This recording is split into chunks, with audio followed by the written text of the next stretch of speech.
नमस्कार। Story with नीति में आप सबका स्वागत है। आज के इस एपिसोड में मैं लेकर आई हूँ अलिफ लैला की कहानियाँ। बचपन में हमने अलिफ लैला देखा है, तो उन दिनों को ताज़ा करने के लिए, उन यादों को ताज़ा करने के लिए मेरा मन किया कि यार चलो इस बार ना अलिफ लैला का जो है ना, अलिफ लैला की कहानियाँ जो है पढ़ी जाएँ, क्योंकि वो यादें जो है ना थोड़ी धुंधली धुंधली सी हैं, उनको फिर से एक बार ताज़ा किया जाए। तो आइए सुनते हैं अलिफ लैला की कहानियों को मेरे साथ, यानी आपकी अपनी नीति के साथ। तो देखिए, जो फारस देश है ना, वो भी हिंदुस्तान और चीन के समान था। कई नरेश उसके अधीन थे। वहाँ का राजा महाप्रतापी और बड़ा तेजस्वी था। न्यायप्रिय होने के कारण प्रजा को प्रिय था। उस बादशाह के दो बेटे थे, जिनमें बड़े लड़के का नाम शहरयार और छोटे लड़के का नाम शाहजमा था। दोनों राजकुमार गुणवान, वीरधीर और शीलवान थे। जब बादशाह का देहांत हुआ तो शहजादा शहरयार गद्दी पर बैठा और उसने अपने छोटे भाई को, जो उसे बहुत मानता था, तातार देश का राज्य, सेना और खजाना दिया।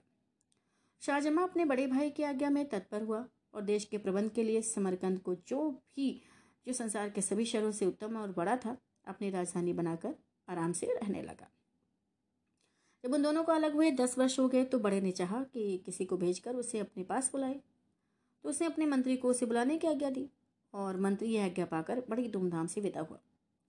जब वह समरकंद शहर के समीप पहुंचा तो शाहजमा ये समाचार सुनकर उसकी अगवानी को सेना लेकर अपनी राजधानी से रवाना हो और शहर के बाहर पहुंचकर मंत्री से मिला। वह उसे देखकर प्रसन्न हुआ। शाहजमा अपने भाई शहरयार का कुशल क्षेम पूछने लगा। मंत्री ने शाहजमा को दंडवत करके उसके भाई का हाल कहा। मंत्री बादशाह शहरयार का परम आज्ञा पालक था और उससे प्रेम करता था। शाहजमा ने उससे कहा कि भाई, मेरे अकरम ने तुम्हें मुझे लेने को भेजा है और इस बात से मुझको अत्यंत हर्ष हुआ। उनकी आज्ञा मेरे शिरोधार्य है और अगर भगवान ने चाहा तो 10 दिन में यात्रा की तैयारी करके और शासन में अपना प्रतिनिधि नियुक्त कर तुम्हारे साथ चलूंगा। तुम्हारे और तुम्हारी सेना के लिए खाने पीने का प्रबंध सब यही हो जाएगा, अतएव तुम इसी स्थान पर ठहरो। इस तरह उसी स्थान पर खाने पीने आदि की व्यवस्था कर दी गई और वे वहां रहे। इस अवसर पर बादशाह ने यात्रा की तैयारियां की और अपनी जगह अपने विश्वास पात्र मंत्री को नियुक्त किया। एक दिन साय अपनी बेगम से, जो उसे अति प्रिय थी, विदा ली और अपने सेवकों और मसाहिबों को लेकर समरकंद से चला और अपने खेमे में पहुंचकर मंत्री के साथ बातचीत करने लगा। आधी रात होने पर इसकी इच्छा हुई कि एक बार बेगम से फिर मिलाऊं, वह सबसे छुपकर अकेला ही महल में पहुंचा। बेगम को उसके आने का संदेह तक नहीं था। वह अपने तुच्छ और कुरूप सेवक के साथ सो रही थी। शाहजमा सोचकर आया था कि बेगम उसे देखकर अति प्रसन्न होगी। उसे दूसरे मर्द के साथ सोते देखकर एक क्षण के लिए उसे काट मार गया। कुछ संभलने पर सोचने लगा, कहीं मुझे दृष्टि भ्रम तो नहीं हो गया। लेकिन भली भांति देखने पर भी जब वही बात पाई तो सोचने लगा कि भैया, ये कैसा अनर्थ है कि मैं अभी समरकंद नगर की रक्षा भित्ति से बाहर भी नहीं निकला और ऐसा कर्म होने लगा। वह क्रोधाग्नि में जलने लगा और उसने तलवार निकालकर ऐसे हाथ मारे कि दोनों के सिर कटकर पलंग के नीचे आ गए। इसके बाद दोनों शवों को पिछवाड़े की खिड़की से नीचे गड्ढे में फेंक कर वह अपने खेमे में वापस आ गया। उसे किसी से रात की बात नहीं बताई। दूसरे दिन प्रातः ही सेना चल पड़ी। उसके साथ के और सब लोग तो हंसी खुशी रास्ता काट रहे थे, किंतु शाहजमा अपनी बेगम के पाप कर्म को याद करके दुखी रहता था और दिनों दिनों तक उसका मुंह पीला पड़ता जाता था। उसकी सारी यात्रा इसी कष्ट में बीती और जब वह हिंदुस्तान की राजधानी के समीप पहुंचा और शहरयार ने यह सुना तो वह अपने सारे दरबारियों को लेकर शाहजमा की अभ्यर्थना के लिए आया। जब दोनों एक दूसरे के पास पहुंचे तो अपने अपने घोड़े से उतरकर गले मिले और कुछ देर तक एक दूसरे की कुशल क्षेम पूछकर बड़े समारोह पूर्वक रवाना हुए। शहरयार ने शाहजमा को उस महल में ठहराया जो उसके लिए पहले से सजाया गया था और जहां से उद्यान दिखाई देता था। महल बड़ा और राजाओं के स्वागत योग्य था। फिर शहरयार ने अपने भाई से स्नान करने को कहा। शाहजमा ने स्नान करके नए कपड़े पहने और दोनों भाई महल के मंच पर बैठकर देर तक वार्तालाप करते रहे। सारे दरबारी दोनों बादशाहों के सामने अपने अपने उपयुक्त स्थान पर खड़े रहे। भोजन के उपरांत भी दोनों बादशाह देर तक बातें करते रहे। जब रात बहुत बीत गई तो शहरयार अपने भाई को आतिथ्य गृह में छोड़कर अपने महल को चला गया। शाहजमा फिर शोकाकुल होकर अपने पलंग पर आंसू बहाता हुआ लेटता रहा। भाई के सामने वह अपना दुख छुपाए रहा, लेकिन अकेला होते ही उस पर वही दुख सवार हो गया और उसकी पीड़ा ऐसी बढ़ गई जैसे उसकी जान लेकर ही छोड़ेगी। एक क्षण के लिए भी अपनी बेगम का दुष्कर्म भुला नहीं पाता था। अक्सर हाय हाय कर उठता और हमेशा ठंडी सांसें भरा करता। उसे रातों को नींद नहीं आती थी और इसी दुख और चिंता में उसका शरीर धीरे धीरे घुलने लगा। शहरयार ने उसकी दशा देखी तो विचार किया कि मैं शाहजहां से इतना प्रेम करता हूँ और उसकी सुख सुविधा का इतना ख्याल रखता हूँ, फिर भी सदैव ही उसे शोक सागर में निमग्न देखता हूँ। मालूम नहीं इसे अपने राज्य की चिंता खाई जाती है या अपनी बेबी का विश्वास सताता है। मैंने इसे यहाँ बुलाकर बेकार ही इसे शोक संताप में डाल दिया। अब उचित होगा कि इसे समझा बुझाकर उसे और उत्तम उत्तम भेंट वस्तुएं देकर समरकंद वापस भेज दूं ताकि इसका दुख दूर हो सके। ये सोचकर उसने हिंदुस्तान देश की बहुमूल्य वस्तुएं थालों में लगाकर शाहजहां के पास भेजी। उसका जी बहलाने के लिए तरह तरह के खेल तमाशे करवाए, लेकिन शाहजहां की उदासी कम नहीं हुई बल्कि बढ़ती गई। फिर शहरयार ने अपने दरबारियों से कहा कि सुना है यहाँ से 2 दिनों की राह में के बाद एक घना जंगल है और वहाँ अच्छा शिकार मिलता है, इसलिए मैं वहाँ शिकार खेलने जाना चाहता हूँ। भाई तुम लोग भी तैयार होकर मेरे साथ चलो और शाहजहां से भी चलने को कहो कि शिकार में उसका जी लगेगा और उसका चित्त प्रसन्न होगा। शाहजहां ने निवेदन किया कि मेरी तबीयत ठीक नहीं है, इस कारण मुझे शिकार पर जाने से माफ़ करें। तो शहरयार ने कहा कि ठीक है, अच्छी बात है, अगर तुम्हारा यहीं रहने को जी चाहता है तो रहो, लेकिन मैं तैयारी कर चुका हूँ, मेरे अपने भृत्यों के साथ शिकार के लिए जाता हूँ। शहरयार के जाने के बाद शाहजहां ने अपने निवास स्थान के द्वार अंदर से बंद कर लिए और खिड़की पर जा बैठा। वहां से शाही महल का उद्यान दिखाई देता था। शाहजहां सुवासित पुष्पों और पक्षियों के कलरव से अपना जी बहलाने लगा, लेकिन मकान और बाग की शोभा से जी बहलाने पर भी उसे अपने पत्नी की दुराचार की कचोट बनी रहती। संध्या हुई तो शाहजहां ने देखा कि राजमहल का एक चोर दरवाजा खुला और उसमें से शहरयार की बेगम 20 अन्य स्त्रियों के साथ निकली।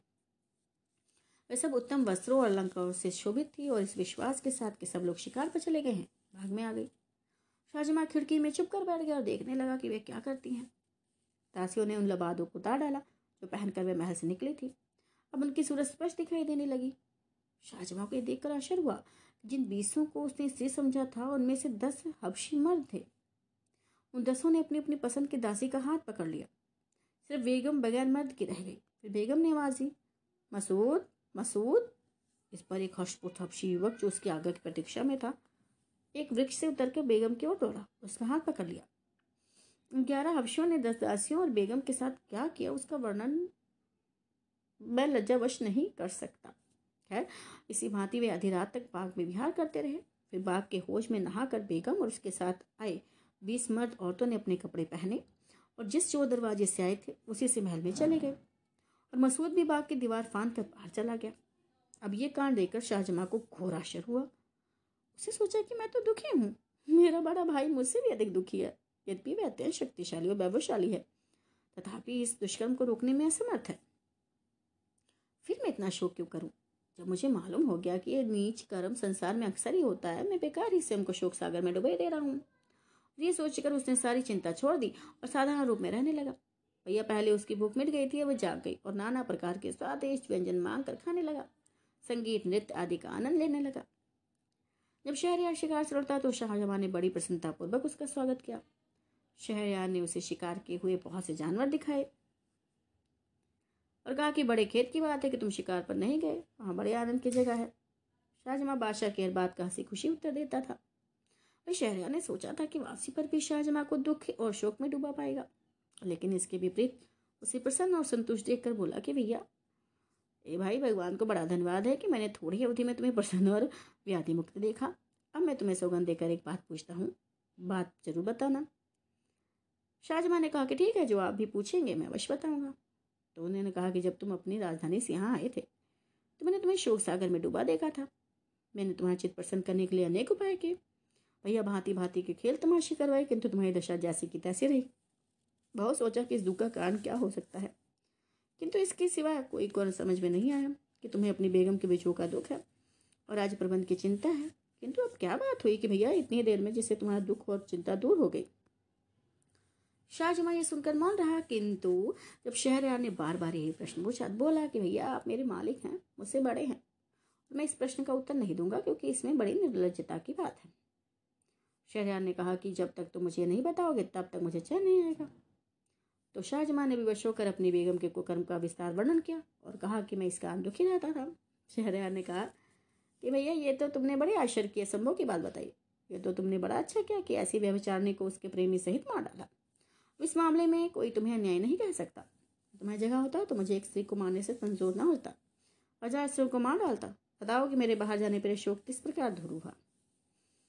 तो फिर उसने कहा कि देखो, मुझे ये बात कहते डर लगता है कि ऐसा ना हो कि सुनकर आपको मुझसे भी अधिक दुख हो। शहरयार ने कहा कि भाई, तुमने ये कहकर मेरी कंठ और बढ़ा दी है। मुझे अब इसे सुने बगैर चैन नहीं आएगा, इसलिए बात जरूर बताओ। विवश शाहजमां ने मसूद और दसों और दासियों बेगम का सारा हाल बताया और बोला कि यह घटना मैंने अपने आंखों से देखी और समझ लिया है कि सारी स्त्रियों के स्वभाव में दुष्टता और पाप होता है और आदमी को चाहिए कि उनका भरोसा ना करे। मुझे ये सारा कांड देखकर अपना दुख भूल गया और इसलिए मैं निरोग हो गया। हाल सुनकर शहरयार को अपने भाई के कथन पर विश्वास नहीं हुआ। कुछ सो में बोला कि क्या हमारे देश की सारी बेगम में व्यभिचार नहीं है? मुझे तुम्हारे कहने का विश्वास नहीं होगा जब तक मैं खुद अपनी आंखों से ना देख लूँ। संभव है तुम्हें भ्रम हुआ हो। शाहजमां ने कहा कि नहीं भाई साहब, आप खुद देखना चाहते हैं तो ऐसा कीजिए कि दोबारा शिकार के लिए आज्ञा दीजिए। हम आप दोनों फौज के साथ शहर से कूच करके बाहर चले और दिन भर अपने खेमों में रहें और रात को चुपचाप इसी मकान में आ बैठे। देख लेना, निश्चय ही आप वो सारा व्यापार अपनी आंखों से देख लेंगे जो आपको मैंने बताया। हम क्या था, शहरयार ने यह बात स्वीकार करके दरबारियों को आज्ञा दी कि कल मैं फिर शिकार पर जाऊंगा। अतः दूसरे दिन प्रातःकाल ही दोनों भाई शिकार को चले। शहर के बाहर जाकर अपने खेमों में ठहरे।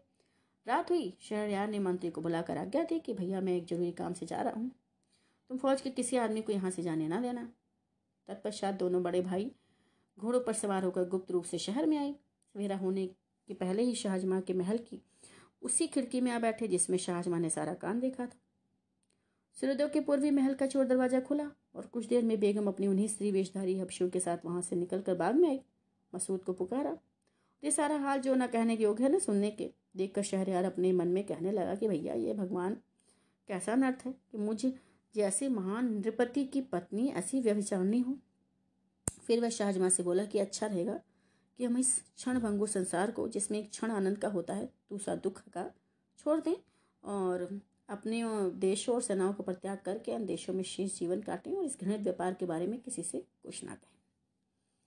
शाहजमां की बात पसंद नहीं आई, किंतु अपने भाई की अत्यंत दुखी दशा देखकर उसने इनकार करना ठीक नहीं समझा और बोला, ठीक है भाई साहब, ये मैं तो आपका अनुचर हूँ और आपकी आज्ञा को पूर्ण रूप से मानूंगा, लेकिन मेरी शर्त है, जब आप किसी व्यक्ति को अपने से अधिक इस दुर्भाग्य से पीड़ित देखें तो अपने देश लौट आए।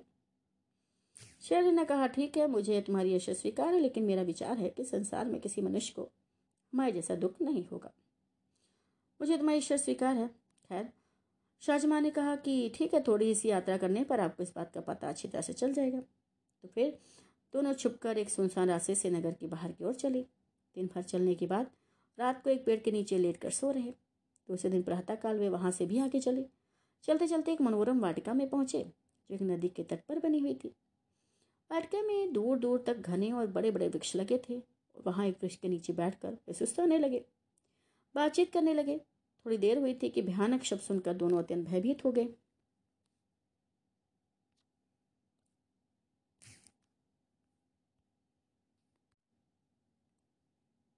आगे की कहानी अगले भाग में।